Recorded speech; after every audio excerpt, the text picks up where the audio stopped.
Wake up. Wake up. It's a Friday. It's a hot Friday. It's been a hot few days out here in the East Bay, and things are starting to get hot around the Niners as we get close to the cutdown day. Tuesday is looming. The preseason game is coming up tomorrow. Trey Lance, Jim Harbaugh in the house. We got a lot to get to. Let's go.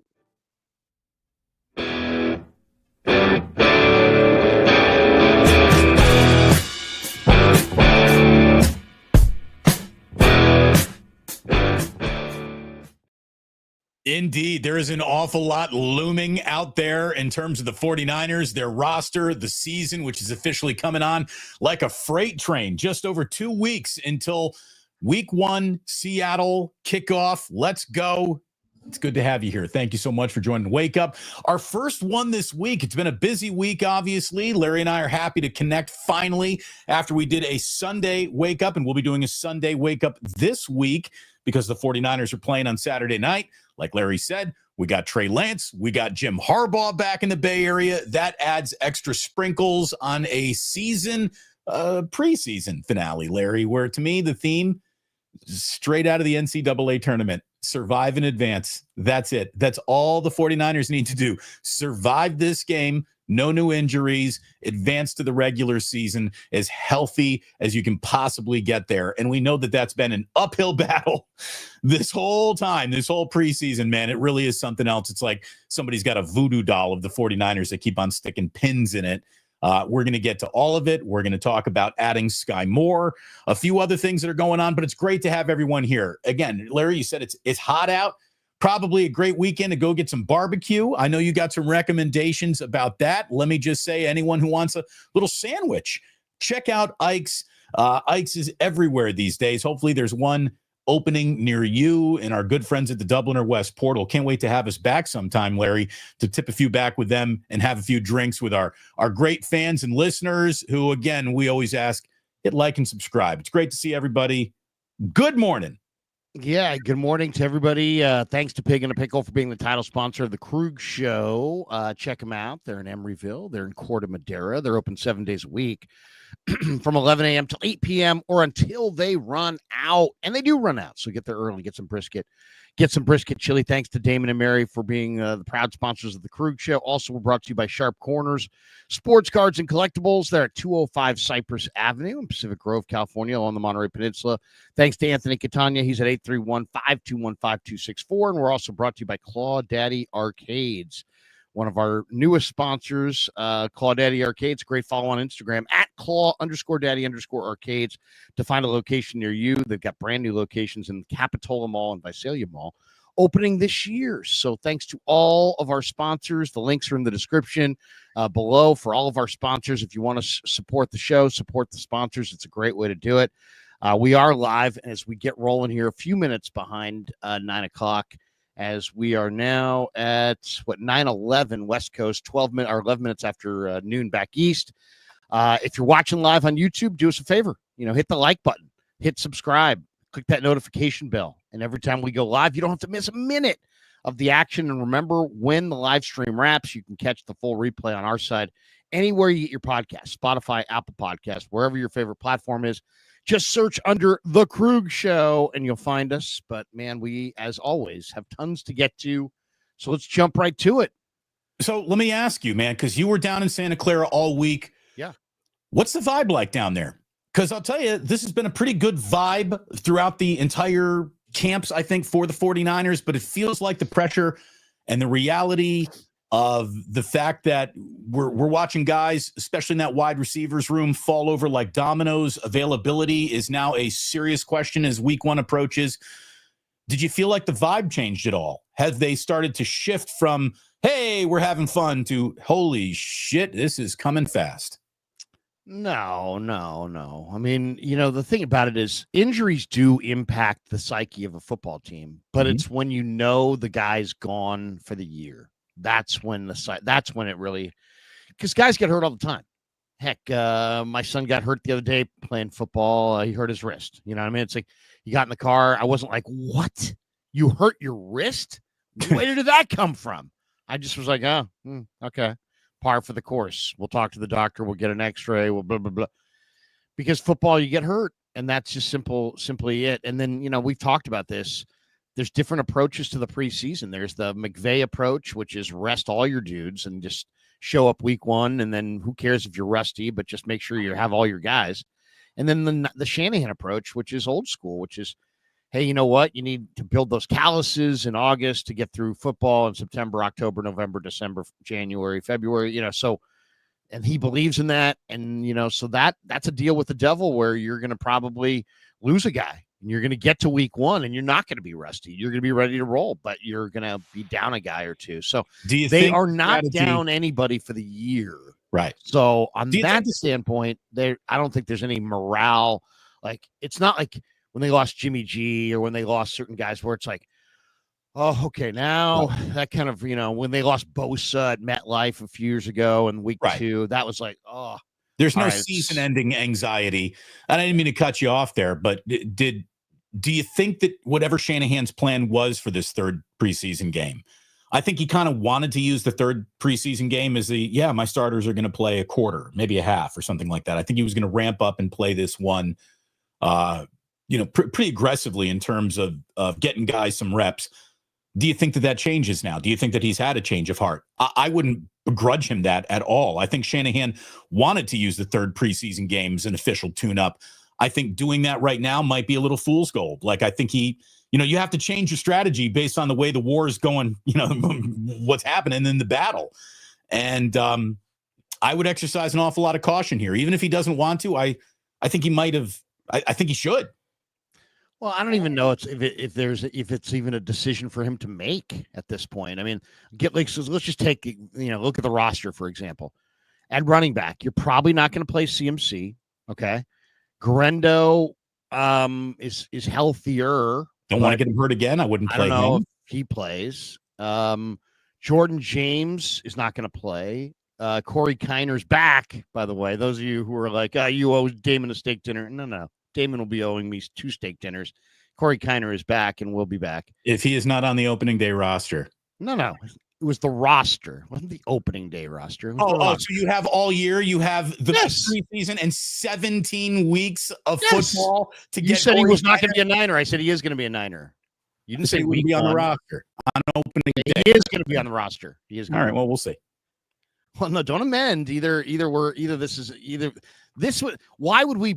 Who cares about the first? He's hurt. He wasn't going to play the first. Does he make the team? That was the point. If you're not on the team in week 1, if you're added to the team later, I don't know if you did not say week 1. You said he was not. Do you not want to have this bet, or do you want to have this bet? No. First of all, let's even get the bet right. It was double or nothing. I owe you a double steak. Or nothing. You're gonna get a steak. No, it was nothing. No, nothing means nothing. Right? Are you gonna get 2 steaks or no steaks? Is the question. But the thing was, is he going to play for the 49ers this year? That was the question. And I knew there was a chance. He was already hurt when we made the bet. I knew he wasn't going to play week 1.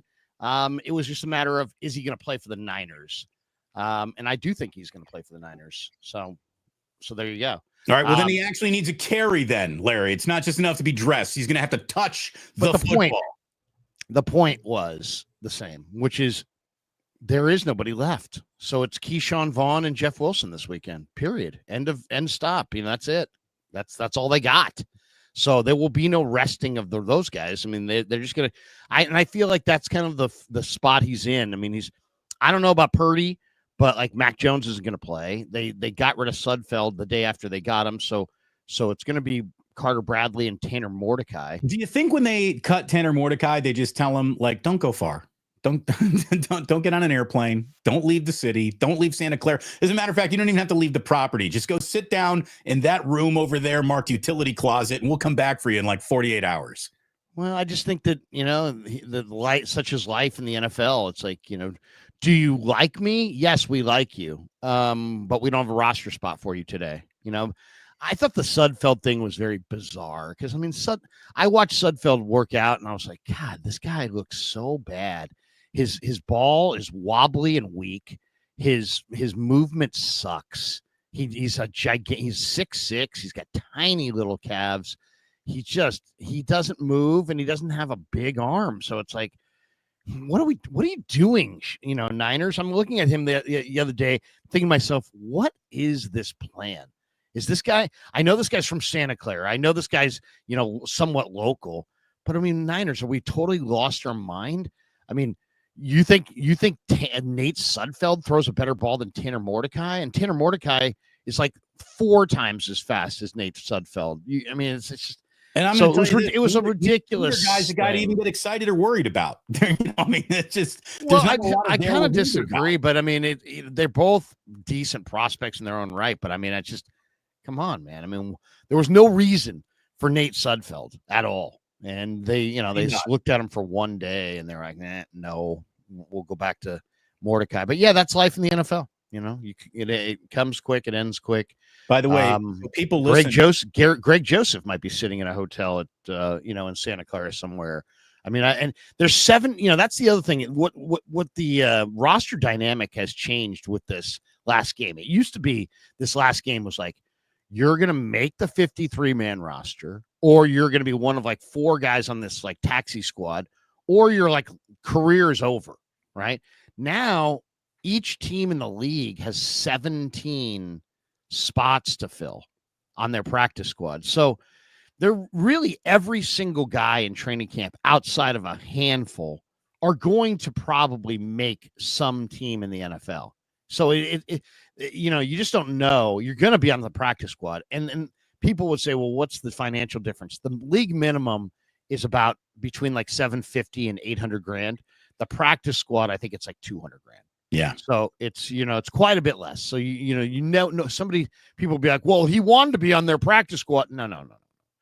Everybody wants to be on the active roster. Nobody wants to be on the practice squad, but right. But the choice between being on the practice squad or on the street is no choice at all. You'd be happy to be on a practice squad at that point because, opportunity goes to guys on premises, and that's what you are. You remain on premises on practice squad. So, but Lynch said it the other day on that actual roster. By the way, Ray Endman says, Larry, rewind the tape. He did say makes the team, and Damon did say week 1. Kev, roll the tape. So we might have to further investigate because I did think it was a week 1, not a you have. He was already hurt at that point, which is why I said I don't think he's on the team. All right. That well, look, no, dude, that's fine. You're fine. That's fine, dude. That is fine. That's fine. Nothing. No steak dinner. You win. Way to go. Congrats. I mean, what are we talking about? Is it week 1 matters that much? Well, I thought we were betting. I thought we were betting on the year because it's like, why would I make a bet for a guy playing week 1 that I know is out 6 weeks? Well, that's 2 weeks before the opener. And I gave the example. Why would we even have a bet like that? I mean, that's just the most asinine thing. But go ahead. That's fine. You got it. You won. Well, we'll just see. We'll check the tape. We'll check the tape. That's amazing. We'll check the tape. I want to do you always make bets like that? I mean, come on, dude. Seriously. I always make the right bet. That's how you make a bet? You find out who's out and then throw in. Why would I say? Why would I think? I didn't even why would I think? You're the one who said double or nothing. You said double or nothing for Corey Kiner. Let's check the tape. That's fine. I don't want to go to dinner with you anyway. Oh, geez. Don't be upset, Larry. We haven't even gotten past it. I mean, we're making those kinds of bets. I mean, come on. I don't even care. I don't even care. I don't even care.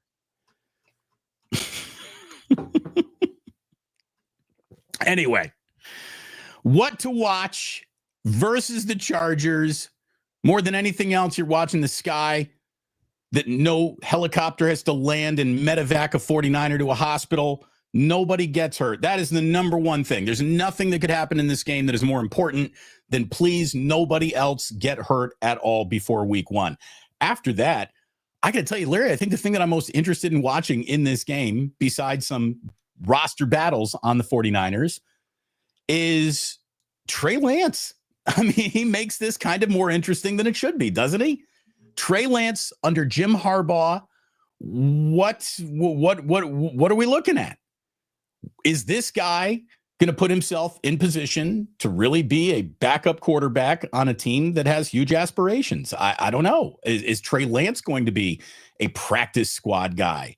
If you put Trey Lance on your practice squad, if he plays well again, he's played well in 3 preseason games. Is somebody going to come get him is this kid's career really re-jump started in any way, shape, or form? I think is the most interesting thing that's going to be happening in Santa Clara. And the fact that it's all happening in Santa Clara is just the full circle of the moment. What's the question? Trey Lance, does he make it in the NFL? He's going to be Herbert's backup. He's going to be Herbert's backup this year. I don't know. I mean, personally, I'm rooting for Trey. I've talked to him I'm not rooting against him. But personally, I don't think the people that are just losing their mind are the people that would have lost their mind if Trey did anything with the Niners, and are losing their mind now because he's doing just. I mean, it's like we have Trey standards and we have standards for everybody else. I mean, it's like Trey's throwing for 6 yards per attempt. Most quarterbacks in the NFL are doubling that. And yet people are like, oh my God, Trey completed 50% of his passes. Mac Jones last week completed 80% of his passes. So, I mean, I'm rooting for Trey, and I'm a believer that Trey's going to get better. I think he's in a good spot, but I mean, realistically, he's never going to play ever. By the way, he's going to play breaking news here. Gets hurt. Looks like we get some breaking Niners news here, Larry. I'm going to put this up. I'm searching Twitter and all sources. I need someone more sourced than our friend Gabriel Perea. Anyways, he said Commanders are trading running back Brian Robinson to the 49ers for a 2026 sixth rounder, according to ESPN. Let's hop into Schefter's world. Is that true, or is that? Do we have a confirmation on that? I am not the Gerald Pereira or Gabriel Pereira is not accurate, because I do think Larry sourcing. Hold on, sourcing. Do we have a confirmation? Sharing, sourcing. Here, do we have real Twitter? There you go. From Mr. Adam Schefter, if you tend to believe him. Commanders are trading running back Brian Robinson to the 49ers in exchange for a 2026 sixth round pick. There it is. It's an unbelievable trade.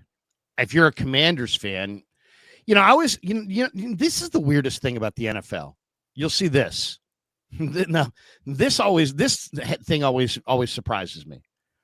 Team X is going to move, player X, and if they don't get an offer, they'll release him. It's like, what? That story comes out at least once or twice a year. Like, you know what? They're shopping this guy, but if they don't get what they want, they'll release him. Well, that's going to kill your offers. Seriously, it's not exactly going to raise the price. I mean, go put a Craigslist ad up right now that you're going to sell your vehicle, and you want $3,000, and if you don't get what you want, you'll just give it away. I mean, chances are you're going to get underbid. So I love this deal. Now, something happened. Okay, there had to be something that happened here. This is not simply Ja'Cory Krosky Merritt beat him out. That's not, that cannot be, because it's too long of a season. But this is an interesting situation. Why? Because this guy is JJ as a running back. He's a free agent at the end of the year. He wants a big money extension, and he's not getting it in Washington. But he doesn't think he's going to get any run in Washington. So now you've got a situation here where he probably will get some run here. That's really, really important, I think. I mean, if you're the 49ers, and I said this 5 times in the last 2 days, if you want to win the Super Bowl, what's the best plan? The best plan is get there with a healthy Christian McCaffrey, which means you got to have a real RB2. They've had RB2 in the past, and it's been really good, right? They've had Jordan Mason. They've had Elijah Mitchell. Those guys are really good RB2s. And then you didn't need Jordan Mason, and you lost out to the Chiefs in free agency for Elijah Mitchell. So your RB2 is going to be a rookie, or it was going to be Patrick Taylor all summer. And I just think that more than anything, I mean, if you really want to get to win the Super Bowl, you got to have a legitimate, better than last year, better than the year before, better than Mason RB2. And now they have that. So some people said, Damon, that he does not fit the Niners scheme because Niners like outside zone and this guy's, runs a little bit more power. But, the truth is that the Niners and everybody run everything. And it's right. There's nobody who's just power. There's nobody who's just outside zone anymore. Hey, guess what? Now everybody's a that outside zone game needed some more power than it had last year. So if this guy helps you punch in a touchdown or two from inside the 5, fantastic. If he's taking hits off of McCaffrey and Garendo, let me ask, is this a referendum on what they really think of Isaac Garendo's ability to make it through a football season? Do they do this if they believe that Isaac Garendo could survive the year? I mean, I showed up this summer hoping that we would see McCaffrey and Garendo in some kind of crazy two-headed monster situation. But the more you watch the summer, McCaffrey looks like McCaffrey, but Garendo's had about 7 different injuries since he's been here. Now he's a big, fast guy, and we just talked to him yesterday or the day before, and he's really focused and intense. There's nothing like that's like, I'm not into it. Just the injuries. And he does run upright, and he is very fast. So there's some high-speed collisions. I just think that they needed that big powerhouse workhorse guy who can run between the tackles. And that's what Brian Robinson is. I mean, once upon a time, Brian Robinson was ahead of Najee Harris on the Alabama Crimson Tide depth chart. He's 6'3", or 6'2", 6'3", in that range, but he's about 225 pounds. So he runs upright, takes some hits, but he's powerful. A football reference open right in front of me here is 6'1", 228. He's a big guy, obviously. Big, right. He's big. He looks even taller because he definitely kind of, unfortunately, you want the running backs but his guy kind of runs upright. So he does take some hits, but he's also been shot. The Niners have now 2 players that have been shot off the field, Ricky Pearsall and Brian Robinson. But this guy's a powerhouse. Last year in the fantasy draft, I made Kev draft Brian Robinson in the mid rounds. He's like, Dad, no, come on, really, Brian Robinson? And then at the end of the year, he's like, yeah, you know what? Brian Robinson was kind of a horse for us for a few weeks. So he, it's all about how often you get the ball, but I think he's going to be a guy that is going to be a perfect complement. They got a real RB2, and for a team that's going to run as much as they are, you would think, especially with the young defense. I mean, Niners better play complimentary ball this year. All the more reason. But I got to say this, though. I am so shocked at how little, a good running back like this goes for. I mean, I understand, they have other guys and he wants some money and it wasn't working. I get all that.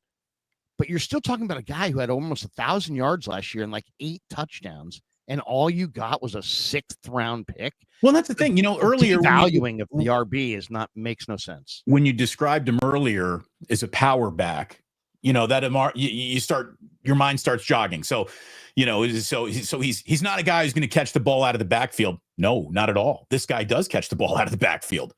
Last year, he had 20 catches on 25 targets. He is a guy who's more than competent at receiving the ball out of the backfield and has throughout his career, getting better in every year of his career. He's about 800 rushing yards, just put him down for it, in every year that he's played. 8 touchdowns on the ground last season. I guess, for just a 6th rounder, yeah, it is amazing how much the running back feels like it impacts a really good team when you get the right one, but how devalued it still is and underpaid it might be. And nobody, look, Cobra Boxing says, I don't get this move at all. Well, there's really not. I'm not sure why. I'm not sure why somebody wouldn't get this. Yeah, for a very hard to define asset, a 6th round pick, they've got a professional caliber running back on a team that could use a little bit more depth in that area, especially to start the year right now. I mean, this is all you need to know right here. Here's your understanding. See the red? The red means you're out. Okay. There's 1, 2, 3 backs that are healthy, or 4, because Wilson is technically. What are you showing? Healthy. Sorry, are you showing the right thing there? Because you got the traded thing again. because I put something up. So maybe I got the wrong thing out there for you. Here, let me see. Let me share the screen, and I will go with this. Because you're like, look at the red there. And I'm like, there is no red there. What are you talking about? Oh, there it is. There's the red. Okay, so Garendo's in red, and James is in red, and Kiner's in red, and Wilson's in orange because he just showed up. But I mean, the only healthy backs are CMC, who you don't want to use. You don't want to use them. And Keyshawn Vaughn. So, and Jeff Wilson down here. So you really do. Gosh, I mean, you really badly need. Brian Robinson's getting 10 carries tomorrow night in Santa Clara. I mean, the Niners were hoping this guy was going to be the guy, right? This is what Jordan Mason was traded, so Jordan James would be the guy. And Jordan James, according to some, looked really good this summer. I'm not sure if he looked really good. He had some moments where he caught the ball and looked okay. But, he's out with broken fingers, and Kiner's out with a high ankle. And Garendo's got a shoulder, though he did say the shoulder feels better. Though it's funny, he said the shoulder feels better, but like 5 times in practice, he's like, grabbing his shoulder. So I don't know if he's being totally truthful, but either way, he says the shoulder's okay, but he's listed as dinged up. They gotta have a legitimate, like some years, I think like you could get by with just an okay. I mean, look at Dallas last year. I mean, they had barely any backs. Some years, if your number one guy was really, really awesome and you wanted to use him as much as, the Niners have used McCaffrey, you'd say, hey, you don't really need a really awesome number 2. You just need a couple guys. But like Trent Williams told us yesterday that Christian looks fantastic and that he thinks he looks like the offensive player of the year, Christian. Okay, that's great. But I think more than anything, the Niners have to not use him the way they used him 2 years ago. And they needed a real, like a legitimate RB2 who could take some of that off of him. And today they got it, and they got it for a really reasonable deal. The interesting thing too, is I wonder if Lynch's relationship with Peters pushed the Niners to the front of the line, because the rumor going into last night, Damon, was that Houston, Dallas, the Niners, and the Dolphins all were hot on the trail of Robinson, and that the Dolphins were the favorite. And Miami is a real favorite of many NFL players. They love Miami. Even when Miami's not great, Miami's a favorite place to play and live and be. And so I was a little surprised. I thought, you know what? He's probably going to the Dolphins, but the Niners needed him, and they were the odds-on favorite, 4-1 betting odds to land him.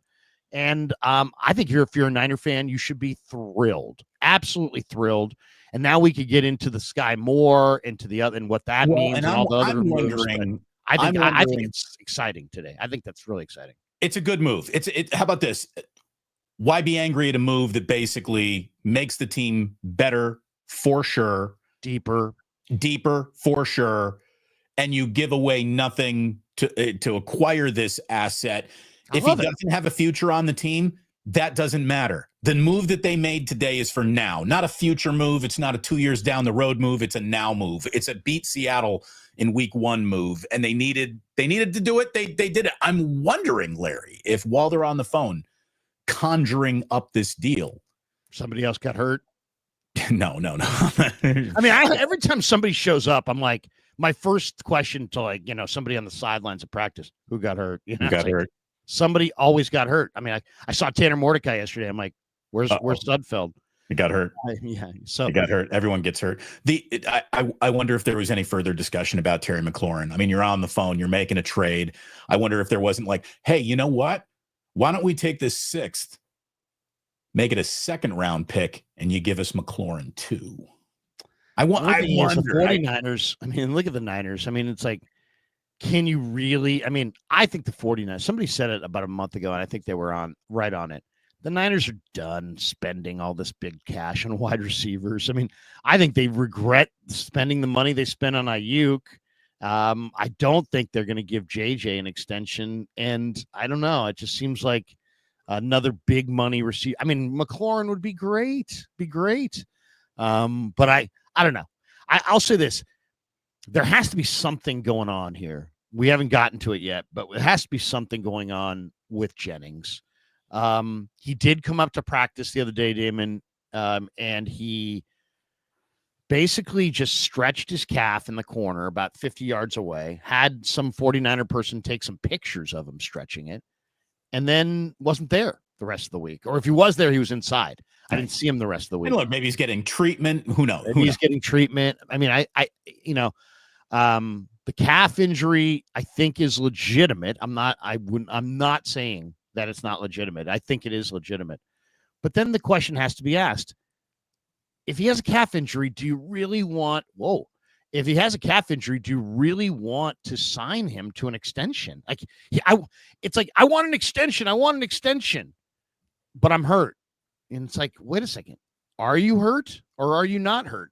Because if you want an extension, why would I ever extend a hurt guy? I mean, you're talking about a calf injury that you had in April. Some calf injuries become Achilles, and you're now in August and you still have a calf injury. I mean, the Niners would have to be crazy to rip up his contract and extend him. And then the other impasse that I think they're clearly at is the Niners don't want to set the precedent of ripping up an existing contract for this year since he just signed it. And Rosenhaus, his agent, doesn't want to have any deal that buys out his free agency next March because that's his big payday. So there's no deal to be had. There's no short-term deal to be had. It's an impasse, and I get it on both sides. I kind of do. Yeah, and so here's the question. JJ, you've been in that locker room. He's very powerful presence. Do you want an unhappy, powerful presence in your midst? Will he be, I guess this is a question nobody really knows the answer to, but the Niners are kind of like Lynch went on KNBR yesterday and he said, hey, the calf injury is legit and he's battling it and this and that. But it's like he goes, we love JJ. The question was, are you sending messages to JJ by your trading of Sky Moore? And he's like, no, absolutely not. Absolutely not. We're not sending messages. We love JJ. We want JJ here. He's battling this calf injury, blah, blah, blah. He's like, but you know what?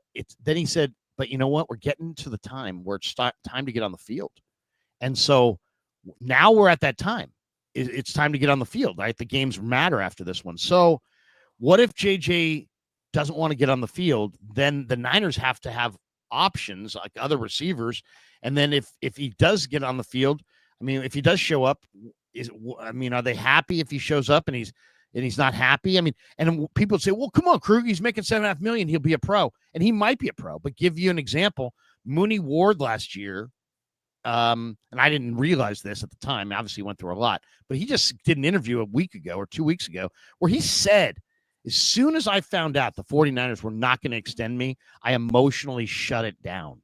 So that's a reality for some guys. If Jennings is in that mode, maybe the best move is to just try to find some trade partner and move him on, because you're not going to extend him beyond this year. Larry, if they really thought that that's who he was, their instincts should have taken overdrive of this negotiation, and they should have done that weeks ago. I mean, to me, Jennings, he doesn't seem like the guy who is just going to dauber down the whole damn team. It's not really how he's been wired or has acted, I don't think.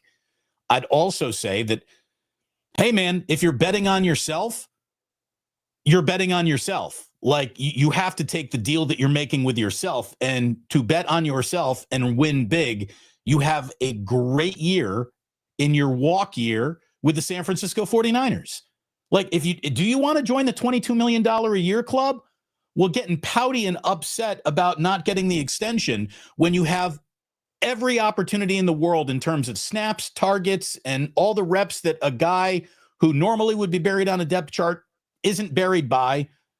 I mean, I think there's a way that it's Drew Rosenhaus's job to sell this guy on, hey, man, we're going to play out your deal, and you got to have a monster year, and then we're going to go to the bank. So I would hope that would carry the day more than any sour grapes or hard feelings.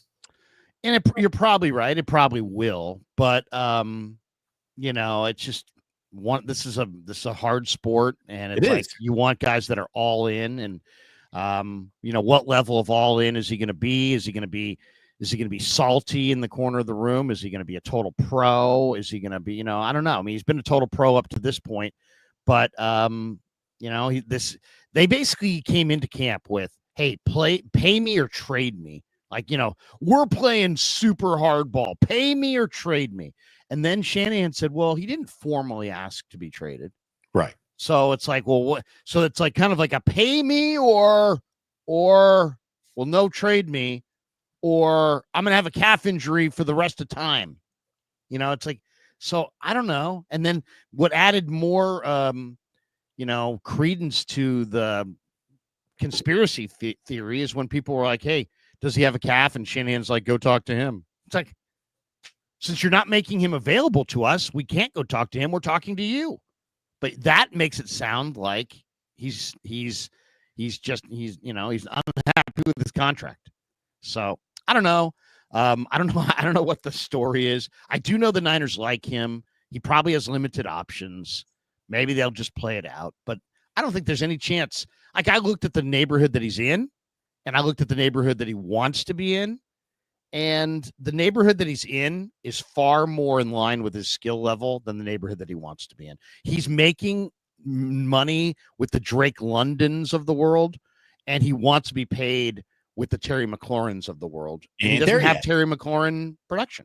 So but I will say this. I would also say this, though, and this is where I'm going to get critical of the 49ers. Who are you to walk away from a guy who actually can get it done? Like, seriously, like this team and Kyle and John Lynch specifically have a blind spot at wide receiver. Now, I'm not mad at Sky Moore. Sky Moore is a very young player. He's younger than Jauan Jennings.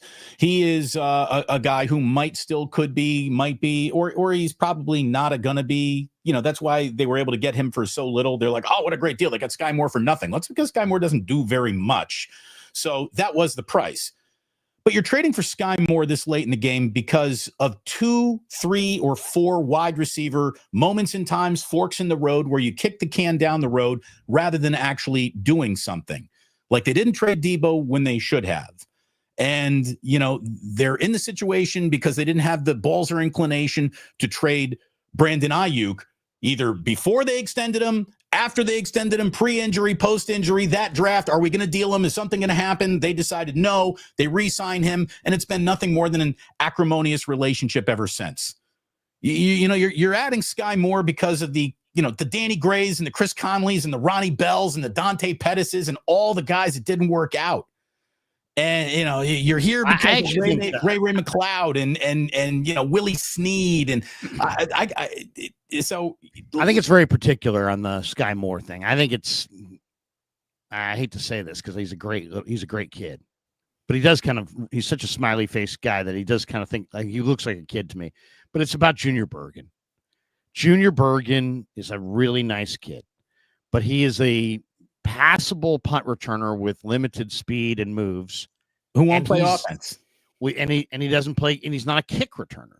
Right. So, like, one of the things that Lynch pointed out yesterday on KNBR was like, hey, we really like Sky Moore because he's a dual return guy. And when I asked Boyer, the special teams coach, about it yesterday, he's like, yeah, absolutely. He's a dual return guy. So basically, we're going to, it's them saying, hey, we only want to use one roster spot on a return guy and not have to have a kick returner and a punt returner. But it also just kind of speaks to the fact that they took a flyer on this kid in the 7th round, and he was very productive in college, but it's a lower level. He's a guy that they could have signed the day after the draft. They didn't need to burn a draft pick on him. They could have used that pick on another offensive lineman or defensive lineman or another corner, something else. Listen to this, though. I put it together, Larry. 2017, Trent Taylor in the 5th. 2018, Dante Pettis in the 2nd, Richie James in the 7th. 2019, Debo in the 2nd, Jalen Hurd in the 3rd. 2020, Ayuk in the 1st, Jennings in the 7th. 2022, Danny Gray in the 3rd. 2023, Ronnie Bell in the 7th. 2024, Pearsall in the 1st. 2025, Jordan Watkins. And again, Junior Bergen, if we want to pretend he's a wide receiver, we can say he went in the 7th. It's hit and miss. Debo was good for 2 or 3 years. He's already gone. So any victory lap you want to have on Debo, you can't. I'm going to stop you right now. Ayuk is America's least happy 49er for 2 years running, paid or not, injured or not. It's just weird. Your fingers are crossed for Ricky Pearsall. You think you got something there. Everything else has not worked out. Everything else has not worked out. Jordan Watkins is a major league. I have no idea. You can't say JJ hasn't worked out. JJ has worked out, but look at where they are with him. Again, I mean, it's been hit and miss for sure. But I mean, they did hit on Ayuk. They did hit on Debo. They did hit on JJ. They did hit on Pearsall. They missed on a bunch of those guys for sure. 8 drafts, 12 wide receivers selected. They're at best have success with 2.5, 3.5 of the guys. It's odd because Shanahan was a receiver. But it also kind of goes to show that, that receiver's a hard position to project because in college, it's like this is the route, it's like, and it's like, no, this is not the route. It's like, that's the route. Oh, no, it's this. No, it's that. It's this. I mean, that's the level of complexity. In the NFL, it's not. It's so much more. You're reading as you're running. You're reading, there's so much more to it. So, the layers of complexity are so different on the two levels that, they're just some guys who kept to the pros and they're like, dude, this is too much. I can't do all this. I was talking about this with I think Sammy yesterday, and every single position is hard to evaluate for a number of reasons, but maybe the hardest is wide receiver because strength and speed can carry the day in a dramatic way in a college football game that it will no longer carry the day in a professional football game. Strength and speed, if you're a little bit faster and a little bit taller as a wide receiver in college, chances are you're going to kick some ass. Unless you're Isaiah Nair, who should have been built to kick ass but still didn't, and it would have been interesting to see if he were still around. But anyway, every single physical advantage that you had in college disappears the day you step on a football field professionally. Everybody out here is a stud. Everybody out here is All-American. Everybody out here was the single best player on their college football team, and that's why they're all out here. So the physical advantages that I used to enjoy, I no longer enjoy them at all. And I think at wide receiver, that just pulls you back down to earth faster than anything else. Just look at it this way. It's like, you'll see a game log of a great receiver in college, and it'll be, 7 catches, 118 yards, 8 catches for 101 yards. And then you'll see a game, it'll be like 3 catches for 19 yards. You'll be like, well, wait, what happened there? And they're like, oh, yeah, he was going up against blah, blah, blah, and that guy's going in the first round next year. So, first-round corners shut you down, and you start making hay against guys who maybe are underclassmen or not that great. Well, then you get to the NFL, and every single corner is the equivalent of the best corner in college. Right. And it's just hard to free yourself up. It's just hard to get away. And then Steve Young used to say it, too. It's like, for the quarterback, from the quarterback's perspective, in college, everybody's open. In the pros, nobody's open. Right. So, you're not going to get the kind of separation. So then some guys don't catch well in a crowd because it's like, I feel the defenders around you. Well, that's not going to work in the NFL. The number one area where I get fooled on personnel is anytime you're projecting somebody to jump a level. I mean, that's very difficult to do. You brought up Trey Lance before. That's kind of what the Niners were doing with Trey Lance. They were projecting at a different level. And that's what they're doing with Junior Bergen. And that's really hard to do because you're watching a guy dominate. And so you're like, just look at the film. But no. The film never lies. The film absolutely does lie when you're watching guys dominate in the FCS level, projecting them to the NFL level, because they're just not going to be able to do what they did. Look, every now and then you get a Steve McNair. Right. I mean, it's not like a sentence, right? But it's a step up. It's like, you know what? I'm auditing algebra in a summer school class, and now I'm at the best private school in whatever city in America, and I'm taking algebra against all the smartest kids. It's like, it's a different track. It's a different level. And so, it's just, and it's a different level on this thing too. So that's the danger of drafting FCS guys who were really productive. I think of several of the mistakes I've made saying, I think this safety is going to be good. Yeah, he was good at Elizabeth City Junior College. Right. He ran a decent 40, but you know what? Guess what? Have you seen that tape against Kennesaw State? Yeah, and I'm not as impressed as you are because it was Kennesaw State, with all due respect to Kennesaw State and everyone who's working hard there right now. So like when you just put these guys on the field, you're unless they're, I'll say this, unless a guy plays at a FCS level, but he's also just a futuristic athlete, just steer clear, because what's going to happen is you're going to get to camp. You're going to love it after the draft. You're going to look at his stats. People are going to be like, look at the stats. You look at the film. Look at what Bergen did against Idaho Vandals or whatever. But then you're going to get to training camp, and then you're going to get to see what he looks like against guys who played in the SEC. And, you're going to be disappointed. And I think ultimately this is all about Bergen. Bergen was going to be their guy. He was their hand-picked guy. And I think Sky Moore is going to take Bergen's spot. The nice thing is Sky Moore had an 88-yard return for a touchdown last week against Arizona. So, they feel like they've got something like bird in hand type situation. We'll see. It's going to save him a roster spot. It's probably going to cost Bergen his NFL spot, or probably even a practice squad spot. We'll see. But yeah, so like Matt Barrows put out yesterday, this Sky Moore trade does not preclude the 49ers from jumping in and trading for another wide receiver. And I think there's a high likelihood they either will trade for one, Damon, or they will sign one on Tuesday after the cut down. Yeah, let's see what falls off the cut table, and maybe you catch something there. And I think that's probably the way they're going to go about it. I wouldn't want to give up any more assets. And now, again, it's just 6th-round picks, 7th-round swaps. It's not like they're dealing from the front of their draft and all their important cards, but they're okay. I agree, though. And the Niners agree. I mean, you can kind of tell their mindset is like, forget McLaurin. We're not going to spend big money, and we're not going to give big, costly future assets. We're going to our asset movement is going to, look, they moved back around in the 27 draft for Sky Moore. That's the lowest price you can pay. And then this 6th-round pick, I was thinking it would be a 5th, but to get Brian Robinson for a 6th-round pick, that's tremendous. And now the question is, does Corey Kiner have a harder time making the team with Brian Robinson?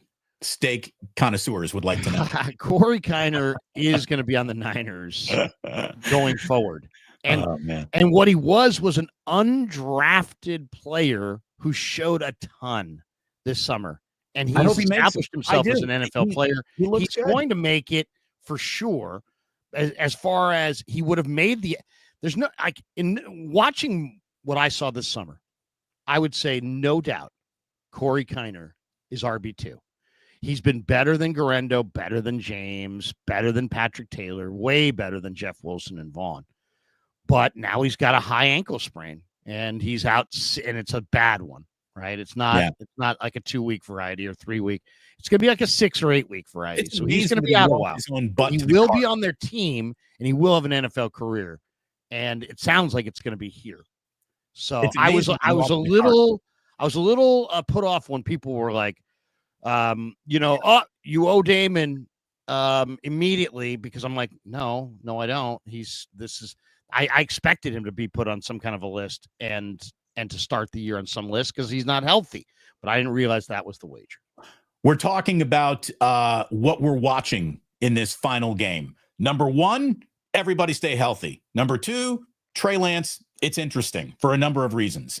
Number 3, Larry, for me anyways, Chase Lucas, keep it up, kid. Like, do it again. Do it again. I want him to make their decision to cut him the hardest thing that they're going to do before this season starts. Chase Lucas has been nothing less, I guess I should say, than the single most impactful defensive players so far in either 2 games in terms of, did you make a play to turn the game around? This guy has made multiple plays to turn multiple games around, and if that's not a way to make a roster when it's an uphill battle, I don't know how you can do it.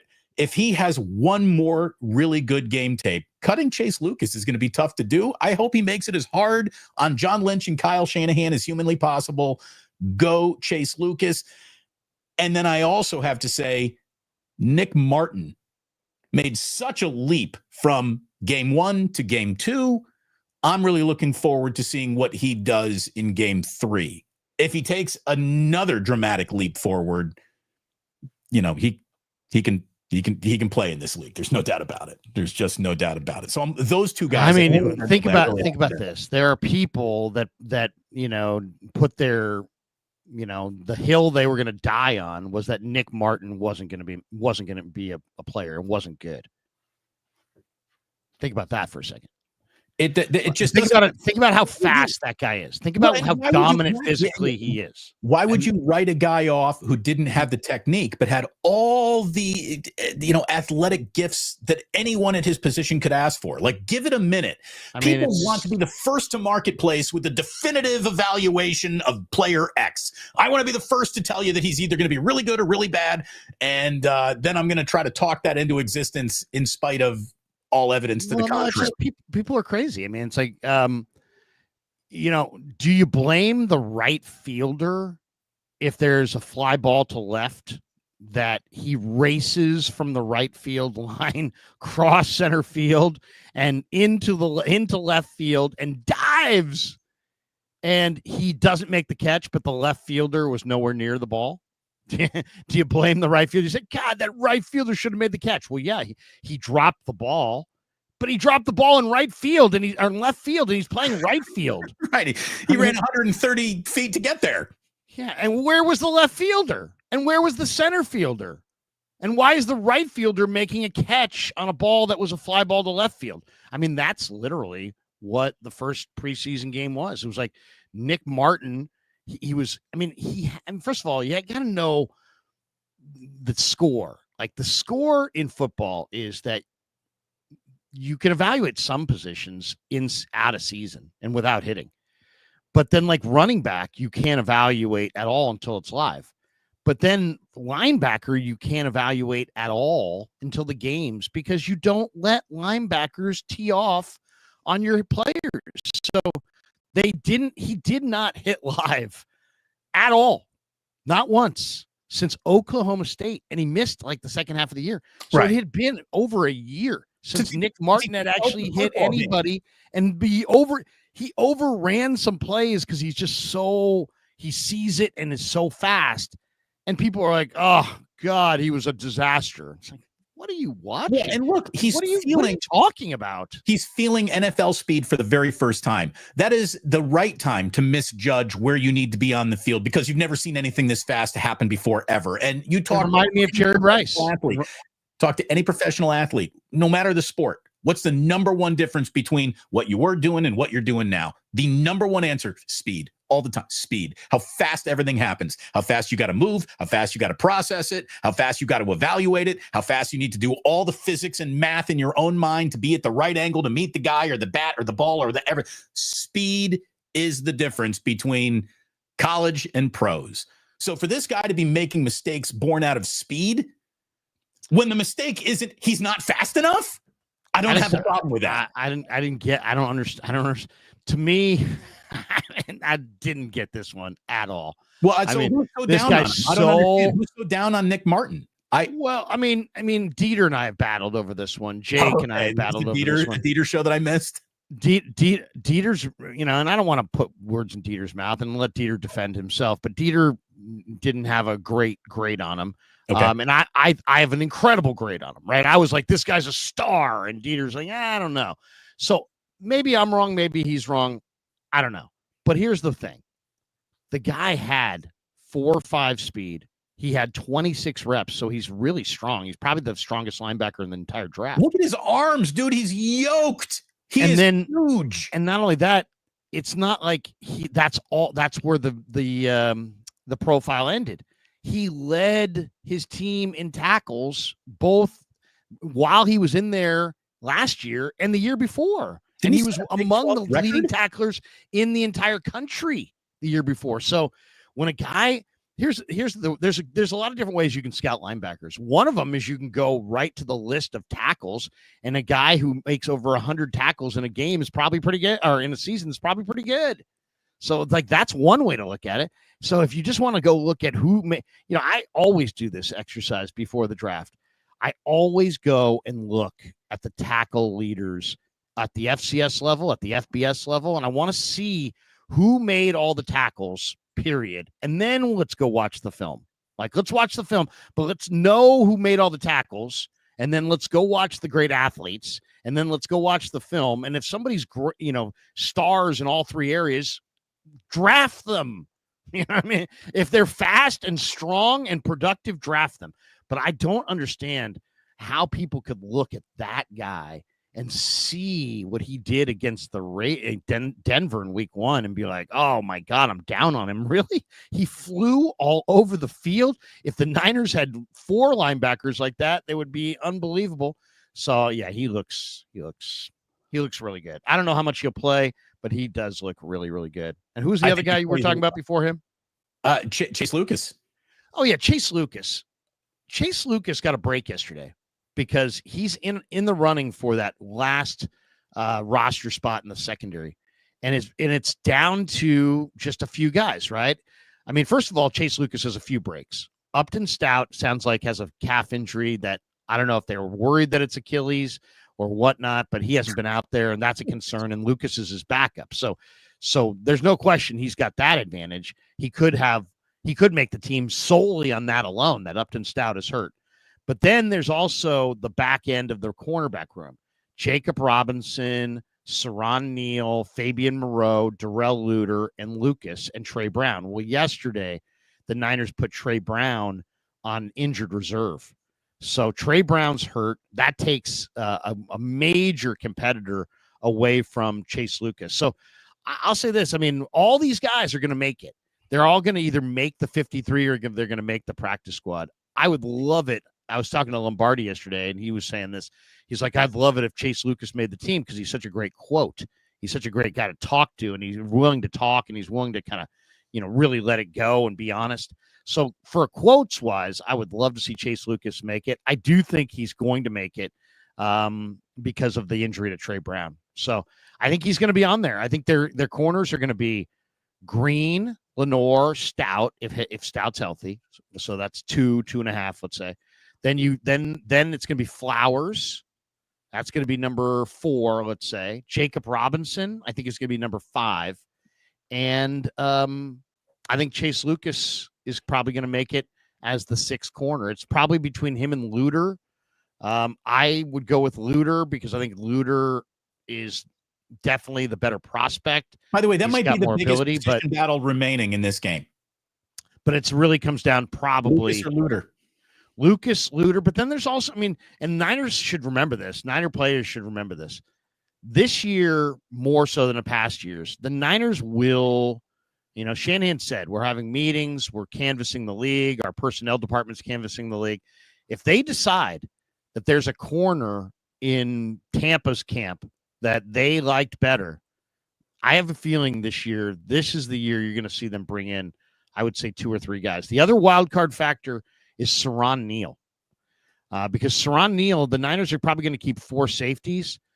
Pinnock, Siegel, and then, maybe Jair Brown, though there's a lot of speculation, Damon, that Jair Brown could be traded. He might be a guy involved in another trade for another wide out or the corner you're talking about. Yeah, it's the number crunch is on him because they're not walking off of Mustafa. So, they're not. Yeah, Brown, I'd be surprised if they move Brown, but it sounds like they might. There's also Richie Grant. There's Canteen, who's had a good camp. There's Mahoney, who's had a good camp. But Saron Neal, yesterday I asked Brant Boyer about Saron Neal, and Boyer basically said that he thinks that Saron Neal is a Pro Bowl caliber special teamer.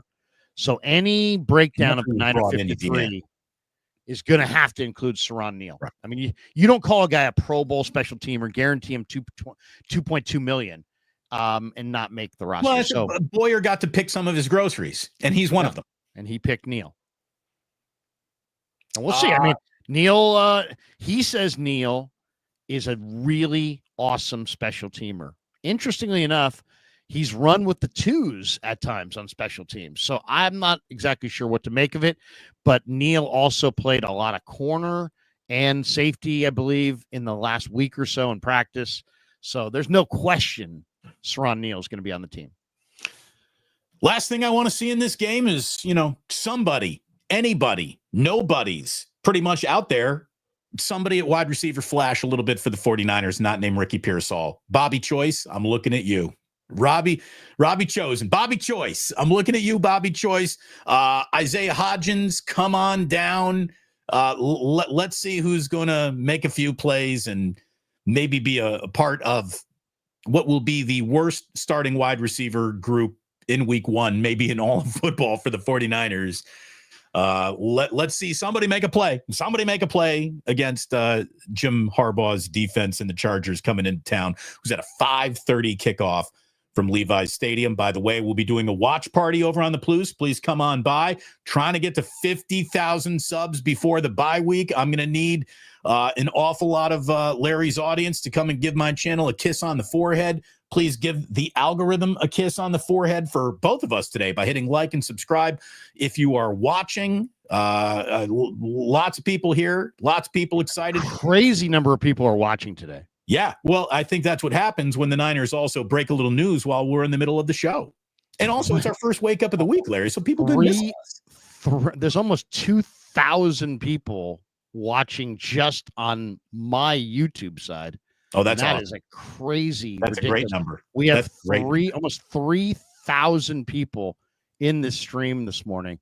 And I bet you a lot of them are really excited for Brian Robinson. That's the big news of the morning, is that Robinson is a Niner for a 6th round pick. How could you guys not like the price tag? Even if you thought Robinson was, the price tag is so attractive. It's free. You got a free running back, essentially. A free good running back, too. Like a horse of a running back. There's really no one, just based on mathematical probability, that the Niners were going to take in the 6th round who is going to be as good as Brian Robinson this year. So it's a no-brainer move. Congratulations to all involved for making it.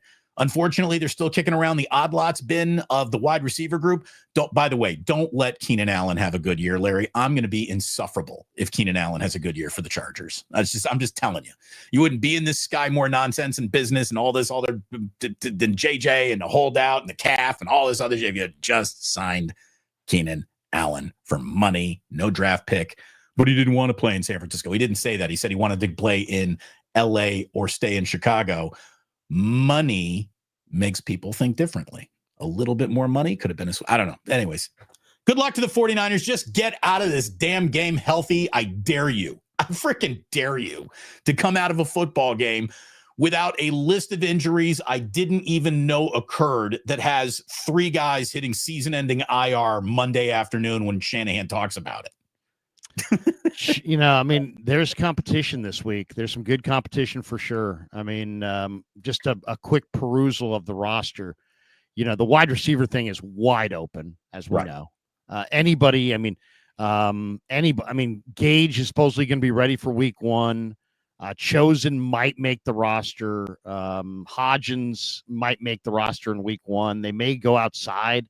I would go outside and look for somebody who was a little bit higher end, just because you have this unique opportunity. I would look at this situation as almost an opportunity to take a peek at somebody who got caught up in a numbers game in a different camp and that you think might be able to do something. I think this is the year to do that.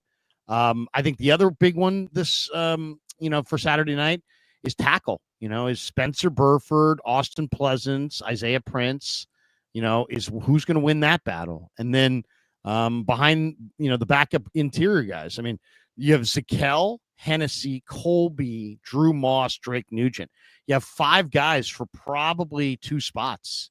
And by the way, didn't Shanahan this week say something that I was alluding to maybe happening last week, as we're talking about all the shuffling of who's going to play guard? Would they kick Spencer Burford to guard if he's a better option at guard than anyone else, even though he's also your backup tackle? I just think it adds to his value, but I'll say this: he has not taken a single snap at guard all summer.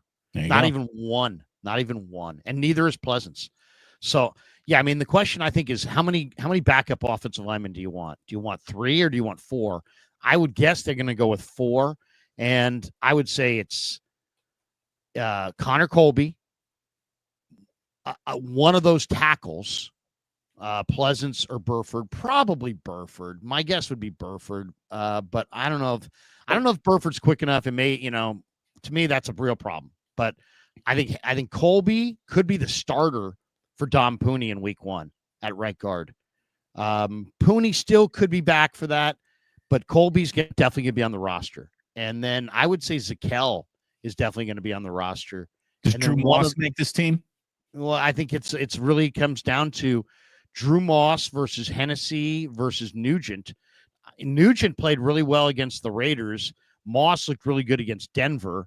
Hennessy has the best long-term deal as far as he's been in the league the longest. But I got to be honest, I think that Moss and Nugent have been more impressive than Matt Hennessy. So I think it's probably going to be, let's just say, Burford, Zakel, Colby, and then those three, and then maybe either Moss, Hennessy, or Nugent. Isaiah Prince?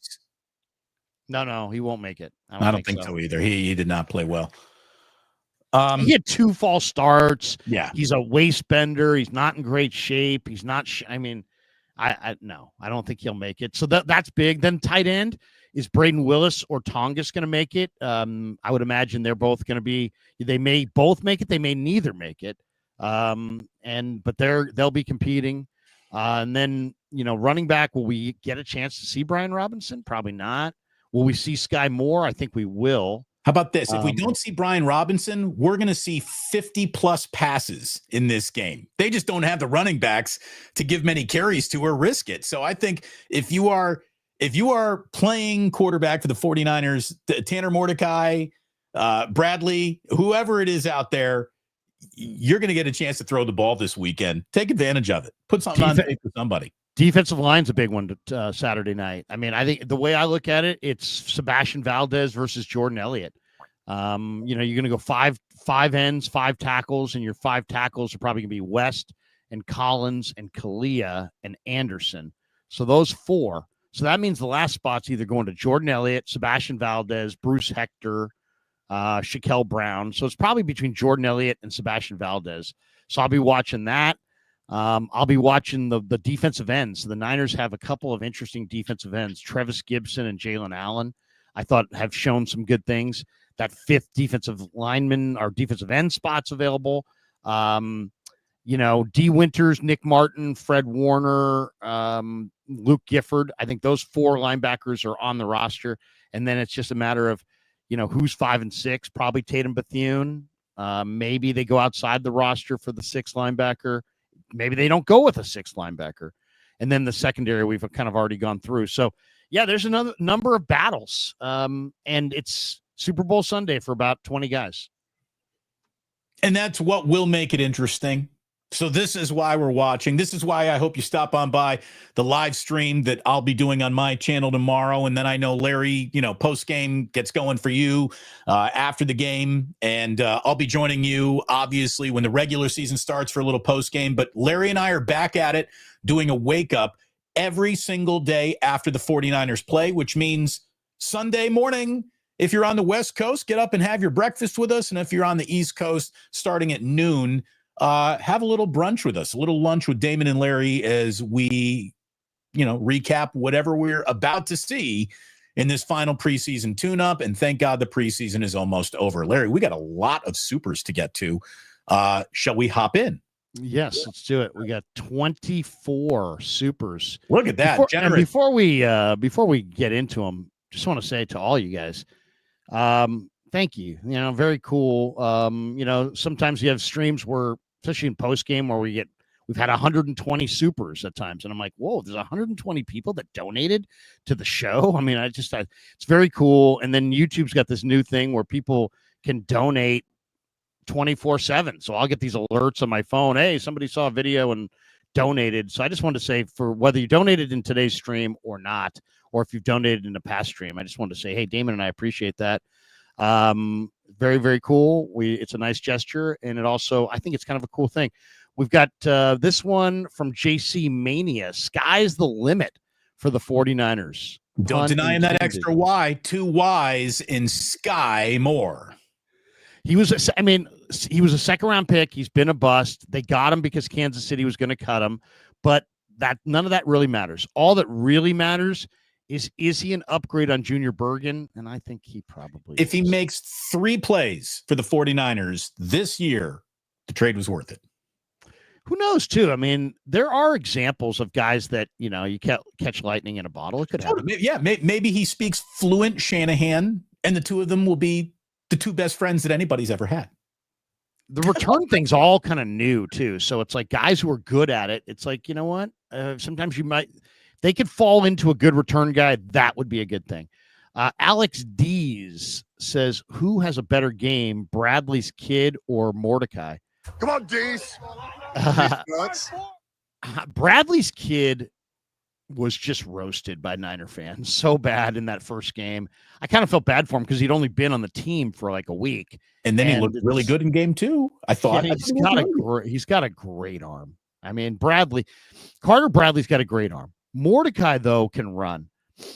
But he looked confused. Like Mordecai had a couple of snaps where he wasn't even facing in the right direction. You could just tell he was uncomfortable. Like, you're way too uncomfortable looking on this field for a guy who's had so many snaps on practice squads and been around this team and knows this offense now.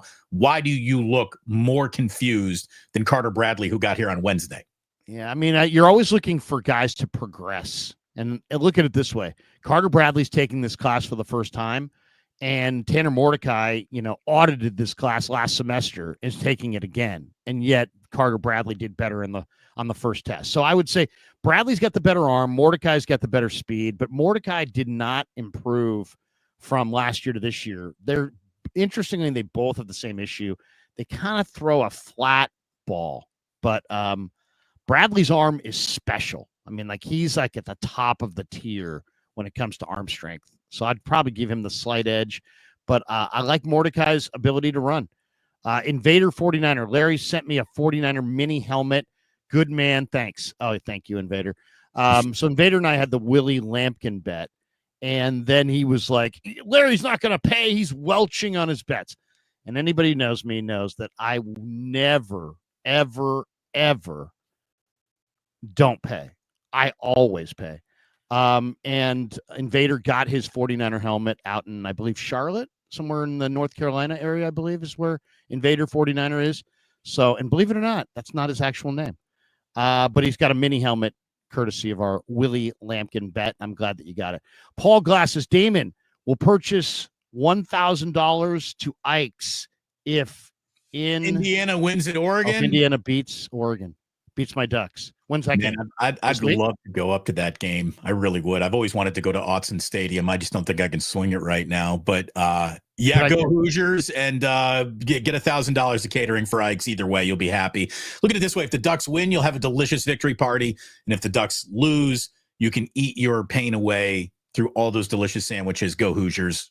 We're for real. By the way, thank you to Claudaddy Arcades, because thanks to Claudaddy Arcades, Kevin and I will be traveling this year with the 49ers. Not necessarily to every game, but we will be going to New Orleans. There you go. We're going to New Orleans in week 2. Now, what we're going to do, Damon? It's going to be absolutely fired. I'm so fired up about this. We're going a day early, or we're going to go Friday morning. We're going to go Saturday night to Tiger Stadium in Baton Rouge for Florida LSU in a September night game at Tiger Stadium. Oh, dude, that's going to be better than the Niners game. That is going to be, you got to go there. You got to get in that etouffee and you got to eat well in that parking lot. That is one of the all-time tailgate food situations on the planet from all reporting. Bucket list. Dude. Here's the thing. Tiger Stadium on a Saturday night.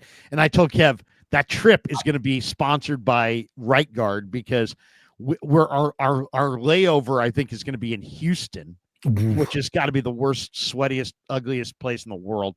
And then we're going into New Orleans. Then we're gonna somehow drive down to Baton Rouge for a Saturday night in not the swamp, because it's Tiger Stadium, but LSU at night for Florida LSU, national television, by the way, national TV Valley on ABC. Game Day will probably be there. Oh, dude, that is going to be amazing. Awesome. Oh, I'm so happy for you and Kev. That's going to be a great father-son trip. It's going to be, I told Kev, man, pack an extra right guard because it is going to be a sweat box. I sweat in Northern California, Damon. Right. If I get to Louisiana in September, mid-September, I mean, I'm probably going to have some kind of bad heat rash or something. It's going to be bad.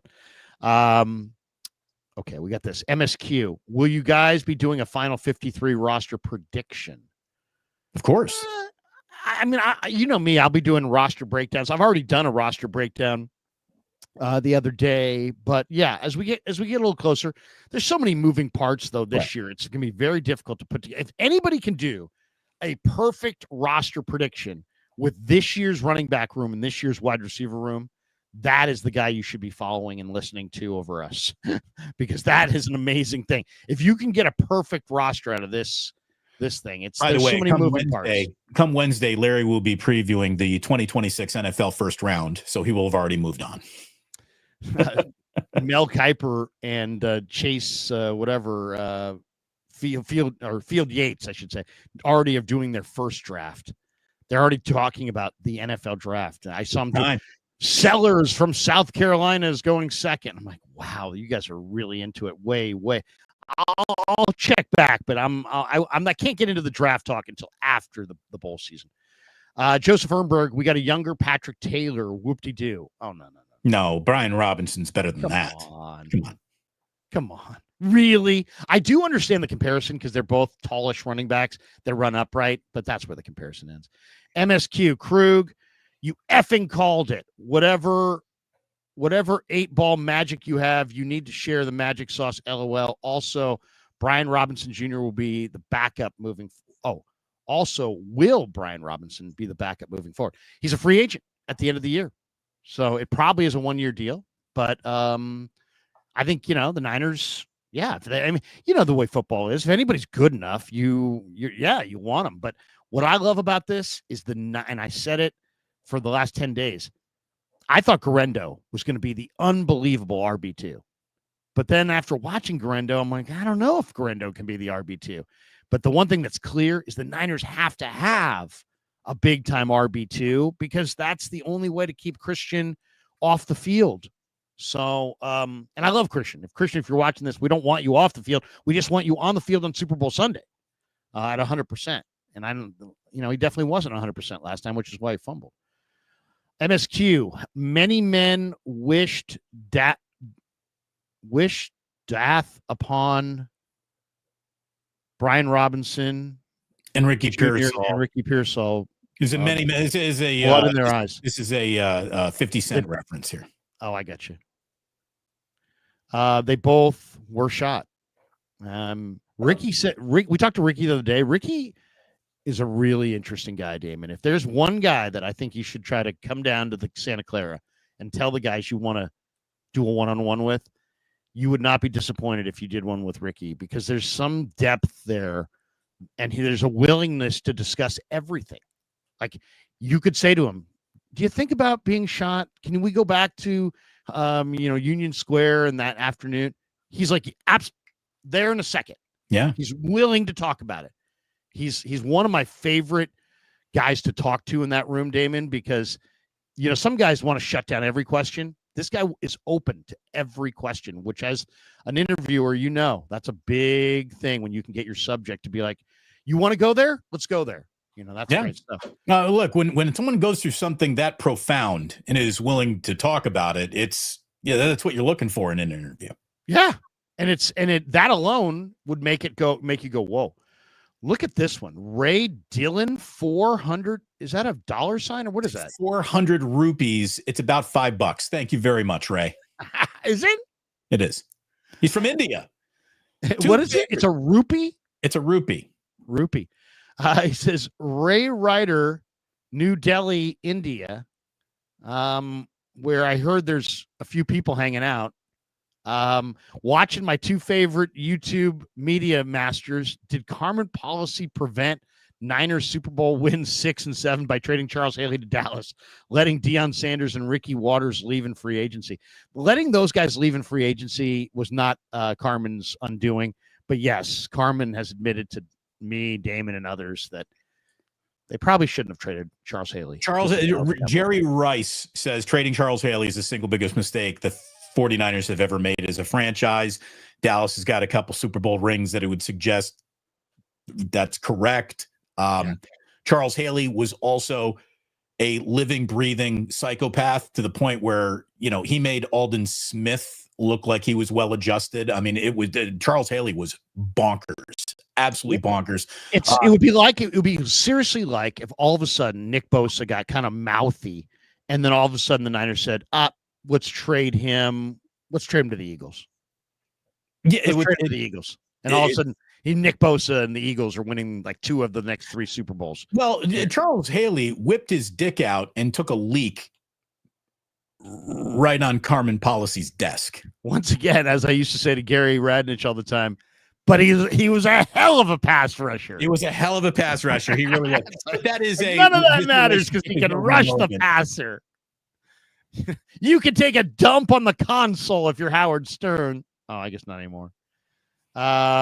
Margaret Healy. Hey, Margaret. Damon Bruce said sports are for men, so would love to watch, but can't. Do better. No, I didn't actually say that, but then I'd be mansplaining it to you if I told you what I actually said. So just thanks for watching, Margaret. Sports are definitely for men and for women. I don't know if I told you this, Margaret, but since I don't know, in the last 6 months or so, I went to my first WNBA game. You did. Jillian just went to her first Valkyries game this week. I haven't been to a Valkyries. I went to the Mohegan Sun Arena in Connecticut to watch the Connecticut Sun, who I think had won like 3 games at the time. But I did see the future because inside it was an arena inside of a casino. Guess what though? They're moving. I think the Connecticut Sun are moving to Boston now, or the Celtics tried to buy them and bring them in. They're not. Yeah, there was talk they were going to Boston or Philly. They're actually going to stay in Connecticut for the short term. But yes, but that setup is absolutely the future. I mean, think about it.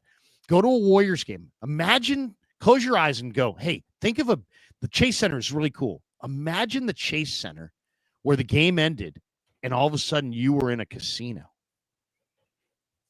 That would be exciting. By the way, that's why going to see like a concert in Vegas is the best. Like you get out of the concert. Yeah, let's party. What do we do? Well, we have all of Las Vegas to go do it in. Let's go. Let's go. Super Bowl Sunday was awesome in our Super Bowl week was awesome in Vegas. Thank you, Ike. MSQ. God forbid JJ wants to set up for his future Krug. No, I get it. Hey, MSQ, I'm not faulting JJ for asking for the money. I get it. I'm just saying he ain't worth it. I'm just saying I wouldn't pay him. Nobody's faulting him for asking. I totally get it. And I admire the hell out of him. I just wouldn't pay him. I'm like the Niners.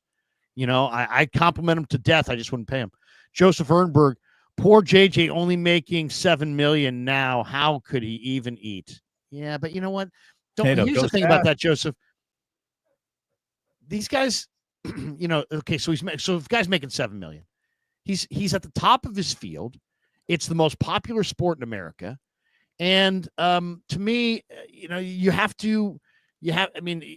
yes, it's a lot of money in the grand scheme of things compared to the people watching, compared to us, right? The commoners, J7, but we're also not taking hits in the middle of the field from DBs. So it's like you pay, you get what you pay for, kind of a thing. I never begrudge these guys a nickel. They're special athletes. And the other thing is why is it okay for some shitty NBA player to sit on the bench and make like $40 million, but good NFL players, a sport that people watch, way more than the NBA, have to have a second job 3 years after football, when their body's broken and their head's broken? It's like figure out a way to the money is massive in the NFL. It's here everybody explain it. Divvying up a pie 60 ways leaves everyone with less to eat than divvying up a huge pie only 12 ways. That's but I mean, the NBA is leading the universe right now in one category: overpaid guys that aren't worth shit. Do you know how many crappy players have like $25 million in the bank? Oh, total donkeys are making $12 million a year in the NBA. Yeah, guys who are busts have $80 million of income. Andre says CMC, Robinson, Garendo, James until Kiner replaces him. Depth chart. CMC, Robinson. Let's see, Garendo 3, 4, 5. Yeah. I think that's probably about right. It's a good room too, by the way. We didn't even mention that. It's a really good running back room. Andre, does Kyle grab a wide receiver, an offensive lineman, or a tight end after cuts or a trade? I would say wide receiver, yes. Tight end, no. And O-line, maybe. I think the only way the Niners will grab an O-lineman, guys, and I don't know what you think about this, Damon, but I really believe this. If they get into this game against the Chargers, and for whatever reason, there is film proof that Pleasance and Burford cannot pass block, they probably will spend another day 3 pick or some other asset to get some tackle that's not those guys. Probably not going to happen. They're probably going with Burford or Pleasance or both. But if those guys are horrible, then they may have to do something. Fuji Simeon in the house. He said, Giants are bad, but will there be a bottom of the pint tonight, Larry? Damon, how was your son's first day of first grade? No fights for top first grader? Yeah, he didn't have to establish any dominance on day one, which was really Did nice. You tell him, go in there and just kick the crap out of the first kid that says hi to you. First kid. 21 Jump Street. You ever see that 21 Jump Street movie is pretty funny. I got to admit, that's very funny. Have you First seen it? Kid to break off a little fruit by the foot for you, just punch him and take the whole thing. No. Jack had a great first day. Really backpack, one strap, two strap. Leads no, he's a double strap backpack kid. He likes the double straps. He's not cool enough to be the one strap guy yet. But great first day, Fuji. Thank you very much. He's having a great week. He likes his teacher. He likes his grades. There's a new kid in class. Jack went out of his way to be nice to the new kid in class, and I told him that's what leadership is. This is what leadership is, making those around you comfortable. So that's good. That's hard. That's hard for a kid to learn that lesson at that age. Yeah. Fuji, by the way, as far as bottom of the pint, I have a dentist appointment late afternoon on a Friday, so I think I'm going to try to make it happen. If it does, who do the Giants play tonight? Do you have any idea? Are they at home, road? Who cares? I know it's bad. I think are they wrapping up? No, they already wrapped up in. They're off to Milwaukee, I think. They're Milwaukee. Yeah. So bottom of the pint, probably not, because that means the game tonight starts at like 4, and I have a dentist appointment at 4. So it'll have to be next week. It's Ozzy's 4th birthday today, so we got some family coming over. Little cake for Ozzy. So nice. What's the birthday party with the friends or no? No, just a little family. We did the double friends birthday party, the $450 an hour clown we talked about. All right. The dual party. MSQ, what is the season-long bottom of the pint record? Us drinking lots of beers and the Giants scoring very few runs. I bet you there's been more ounces consumed than bases taken. Oh, there's been some of those were some of the most brutal games of all time. I mean, John and I are like sitting there going, why don't we just meet at a bar and drink? Fuji Simeon, bad Bay Area sports so far. Need Niner football bad. Hopefully, I feel like I'm reading this off a cocktail napkin. Hopefully, Purdy does not have any legal issues or scandals or weirdo press conference behavior. What's he talking about? Bad Bay Area sports so far. Obviously the Giants were bad. We're not a good Giants team, are disappointment. The A's no longer really even exist around here. The Kaminga thing never ends, which means the offseason never really began. We are in a little bit of a sports malaise, and we welcome the return of the NFL. Seriously, how are you feeling right now if your channel on YouTube surrounds the Warriors? You're like seriously done. You're dead. You've been stuck on one topic for about 6 months now. It's really annoying. And not only that, there's inaction. Good moves, bad moves, but inaction. MSQ, do you guys think the Hot Boys 2.0 trio of Warner, Winters, and Martin can live up to the original, the OG Hot Boys trio of Warner, Greenlaw, and Al Shire? Wow, I forgot the Hot Boys thing. I love Greenlaw and Al Shire, man. Those guys were so violent. I'd have to go with those guys. Let's see. How about this? Nick Martin's got a chance to fill some of those shoes. Let's see if he does. Yeah. Who do you think's better between Winters and Martin? Just if you had to say. I mean, we know Winters is probably going to draw the start in week one. But how about this? Who do you think's better? If I'm Winters, I'm adjusting my rearview mirror to see how close Martin's getting to me. Martin might be the better physical player, but Winters is the more ready to do it smarter player at this time. And I think the Niners are going to err on the side of knows what he's doing rather than athletic freak. So I think Winters is a solid NFL linebacker. I think Martin is a Pro Bowler. And we'll see. It's going to take a while for that to be proven right or wrong. Brett says, happened so fast you can't even talk about it. Yeah. Macho Man Randy Savage. Yeah. Yeah. Oh, yeah. Did I tell you when I met Randy Savage, he came in studio with Ralph? And I mean, he's just the most cut guy, and he's just super ripped, veins everywhere. The Ralph Barbieri. Glasses. Ralph Barbieri. How you doing? Hey, you're Larry Krueger. How are you? Have a Slim Jim. He literally handed me a Slim Jim, which is just like a, whatever it is. That's incredible marketing right there. I mean, what a spokesman Slim Jim bought when they got Randy Macho Man. He's literally handing them out to local talk show hosts. Yeah. He was in studio. Tommy loved it. Fuji Simeon. Oh, yeah. Oh, the best soundbite of all time in the KMBR archives is Ralph trying to do that, what you just did. Because Ralph had such a high pitch. Yeah. So you hear this, you hear Randy Macho Man Savage go, "Oh yeah," and then it's time for Ralph, and he's like, "Oh yeah." It was awesome. I mean, I got to see if I can find that one and make those guys put that up there. Fuji Simeon, I wonder what gifts Purdy will give to his teammates with his new contract. Hot tubs for players and coaches, or nice custom handwritten thank you cards. Yeah, what do you give? What do you give somebody that you've already given a car to? Well, does he still have that Nissan or the deal Toyota? with Toyota? Is he still their national? Yeah. I haven't seen the fresh commercial. What do you want? Is there a new Toyota thing that you want? I mean, if here's the thing, if I gave you a car last year, you don't get another car.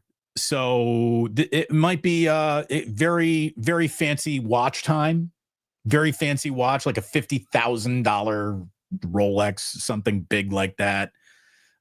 Here's what I would say if I was Brock. How about you give me a Super Bowl ring? Give me a Super Bowl ring, and you can keep your Toyota.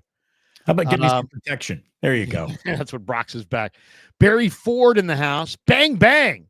Like and subscribe, folks. Great show, fellas. Money for the jar. Thank you very much, Barry. Is the jar back there?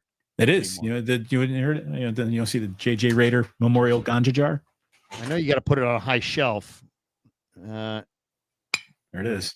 Look at that. There it is. Is there anything in the jar? What's the JJ Raider for? JJ, can you give us a sniff of the jar? The very first, the very first Plus Mania I did, there was this quiet guy sitting at the corner of the bar the entire time. And I didn't know if he was with us or with me or knew me. At the very end of the night, he's like, "Hey man, I'm JJ Raider. Here you go." And he gave me like an ounce of weed. So that's why it's the jar. That's why it is now forever the JJ Ganja jar. By the way, for those of you losing your mind, it's legal in California. Everywhere, Larry. Welcome to 2025, boys and girls. No, it's not legal everywhere. It's not legal everywhere. Not in Arizona, right? MSQ, can you picture DP moving out to LT? Wait. DP moving out to... Oh, can you move Dom Pooney moving out to left tackle once Trent Williams retires? Look at that! We figured it out. I've drank some Lucky Lager in my days. So how about this? I don't think Pooney's a tackle. I don't think so either. And he's so good at being a guard. Why would you move him? Why would you set him up to fail when he's having so much success right there? Can I tell you a funny Pooney story? Last year, I'm doing an interview with him at his locker, and he's a tall guy. Yeah. And I'm whatever, 6'1.5". I list myself at 6'2" on my license, but 6'1.5" is the true measurement. This guy's probably 6'6". He's sitting at his locker, but we're almost eye to eye. I'm kind of looking down at him because he's sitting there. John Feliciano comes out of the shower. He's 5 lockers down. He looks over at me. He looks over at Pooney, and he goes, and he doesn't say it quietly, Damon. He yells it. Stand up, Rook. And Pooney goes like this and looks over at Feliciano and stood up. And it was just a classic moment. And it's like, and then I asked Feliciano about it because I did an interview with him yesterday. He's like, yeah, man, this is the pros. We stand for interviews. There you go. That's what a vet's supposed to teach the rooks. I know. I loved it, man. I thought it was great.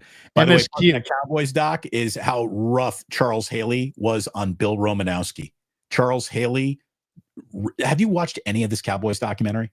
No, I mean, you know what I've been watching? I love the Chiefs Kingdom. Okay, I haven't seen any of that. We'll do a little review afterwards. Let's finish the Supers. What's it and on? I'm going to tell you a little bit about it. Netflix. Oh, I'm going to go look at what America's called Team. Cowboys. Okay. No, it's America's Team, The Gambler and His Cowboys. And episode 3. How many episodes? It's 8. But episode 3. If you just want to watch it as a standalone love letter to the 49ers, you can't tell the story of the Cowboys without telling the Niners story. And episode 3 of this Cowboys documentary is the best 49ers documentary you've ever seen. And then half of episode 5 is the second best 49ers documentary you've ever seen. So we got an incredible standalone episode 3 that is about the Niners, and half. Dude, I'm going to watch it later. I got to watch it later. You're going to love it. It is. I love that stuff. Oh, Larry, you know that they lost the NFC title game in 1992. Right. It was the worst loss of all time. As you're watching this, you're going to be like, did they win this fucking game? Did I have my memories right? They win this game, don't they? That's how good this thing sets it up and how great the Niners looked at times in that game. And then every time I talk to Steve Young, I bring up the 92 NFC title game. Oh, it haunts. It haunts me. Because to me, that was the greatest Niner team, man. That team was amazing, and they lost that day. It was a great game by Dallas, great game plan by Dallas. Larry, it opens with Carmen sitting in a dark room talking about the Niners. It's wow! It's awesome! It's awesome! It's awesome! It really is. I'm sure Chiefs Kingdom is good, but there isn't an accidental 49er love letter in there. The way that this and here's the thing. Jerry Jones is insane. You got to watch it just for Jerry. I mean, start with episode 1, but when you get to episode 3, you'll realize, oh, this is Niners. But the whole thing is really, really good. And Jerry Jones is really interesting and really full of himself and has all the right in the world to be as arrogant as he is, because he did the impossible. And now he knows that he's sinking his franchise in real time, but the attention's so great, he can't stop. It's amazing. It's Jerry Jones had fallen into a hole in the mid-90s. He would have emerged with 7 rings. MSQ says Tuesday is the day to Tuesday. Wait, Tuesday is the day to Cutdown Tuesday day. Who stays on the team to see. Yeah, we'll see. We'll see. Tuesday is the big cutdown day for sure. Fuji, Larry, being around Purdy, is it true he called you sir? Can you fathom Purdy ever tapping his helmet saying he's tired? No, like Anthony Richardson. How would his media critics react? Oh my God, they would call him the worst quarterback of all time. No, all I can tell you is that look at what it's done for Anthony Richardson. Yeah, though I do love Anthony Richardson's talent. MSQ, any predictions on Folsom versus Grant tomorrow? Is that an MMA? I don't know. Oh, Folsom versus Grant High School. You're talking about? Give me Folsom. Give me Folsom. Folsom. You're talking about high school football. Folsom is a monster team, monster program. I'll go with Folsom over Grant. It's gonna be a good game though. Fuji Simeon, not generosity. I am forced to donate super chats to an SI Wildcat, Larry, due to Reardon losing to SI and me losing a bet. Thus, it's punishment. Love the show. There you go. Corporal punishment.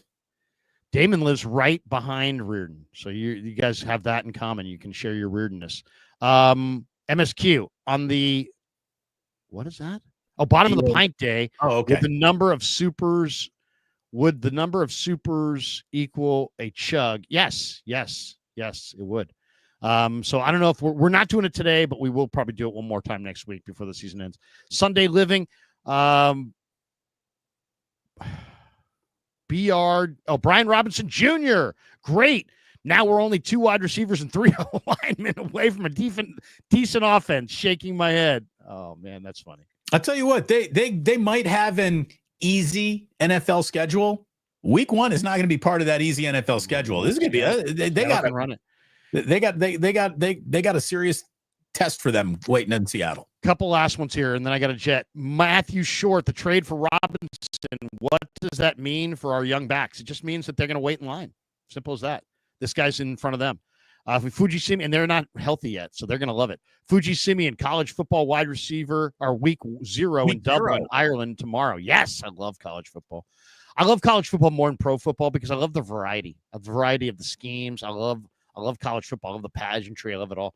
MSQ, will you guys be buying the Ray-Ban Meta glasses? No. I don't think so. LD Studios, Brendan Rice looks identical to young Jerry. Well, he'll be available. I think he'll be cut, so you might be able. I'll say this: the two guys I would absolutely take a look at the cut down: Brendan Rice, Frank Gore Jr. MSQ. Did you guys see the fantasy football video of when someone drafted Brian Robinson Jr. #1 overall instead of Bijan Robinson, and he had to keep him? Oh, that is awesome. I did see that. The guy went up, he put the sticker on the first pick, awesome. he tapped it up there, and it's like, it's like a game of checkers. Once you laid it, you played it. That's the way it goes. So, yeah, he look at it this way: a little bit more value to that pick maybe now than when he made it. So, congratulations to him. MSQ, if the bottom of the pint was every Friday, we would be in the World Series. LOL. Yeah. I don't know about that. Fuji Simeon Giants play at 5:10. No, we are not bringing a clown back just for Ozzy's birthday. Thank you. We got this one from Barry Ford. Please put a replica ganja jar in the store. Yeah, maybe we got to get some ganja jar merch up on the store. Seriously, on the channel. We can put that on a T-shirt. I'm already thinking of one, Damon, for CJ West that says "I hate quarterbacks." I'm thinking about an "I hate quarterbacks" crew show deal. All right, I got to jump because I'm jumping over to Chase Senior. We stream on Friday mornings right about now, so that's going to do it for us. Look at that. We yelled and screamed, or at least I yelled and screamed, but then we kissed and made up. Damon, I'll give you final thought as we bolt for the door. I just want to hear thanks that, for Ralph. The 2,700 people, almost 3,000 people watching this show right now. That's 1,400 awesome. Watching on YouTube on my side alone. I mean, it's a lot of people today. So thank you. That is a lot of people. Again, I've got over 100, which is good for me here for a wake up. So thank you all very, very much. Like and subscribe. And I really do wish I could hear that Ralph Barbieri, Randy Macho Man Savage soundbite. What's his line again? What's his line? Oh yeah, and then Ralph will be he's trying to be Randy Macho Man. Oh yeah, and it's Joe Burns. Do people actually like Damon? Not people like you, Joe. Wow. All right, hey, that does it for us. Have a great Friday, Damon. We'll see you on the Niners play Saturday. We go Sunday morning. We'll be Sunday there for wake up. Everybody join us on the West Coast at 9 a.m. on Sunday. East Coast noon. Peace. Thank you. We'll be there Sunday. Go Niners. Beat Jim Harbaugh.